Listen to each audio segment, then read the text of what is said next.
ஒரு நாள் ஒரு குரங்கு பட்டாம்பூச்சி பறக்கும் அழகை கண்டது. அது மிகுந்த ஆசையுடன் நானும் இதுபோல் பறக்க வேண்டும் என்று நினைத்தது.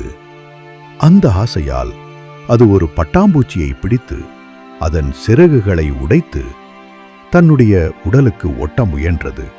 ஆனால் சிறகுகள் வேறு உயிரினத்திற்கானவை. அது பறக்கவே இல்லை. மேலும் அந்த பட்டாம்பூச்சியும் இறந்துவிட்டது.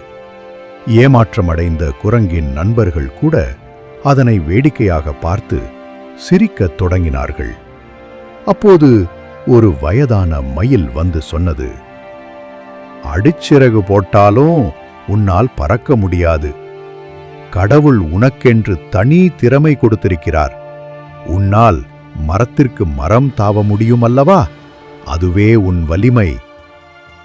அதைக் கேட்டு குரங்கு விழித்துக் கொண்டது. அன்றிலிருந்து அது மற்றவர்களை பின்பற்றாமல் தன் தனித்தன்மையில் பெருமை கொள்கின்றது. ஒவ்வொருவருக்கும் அவரவர் தனித்திறமை உண்டு. மற்றவர்களைப் போல் நினைத்து முயற்சிப்பதை விட தானாக இருப்பதே சிறந்தது.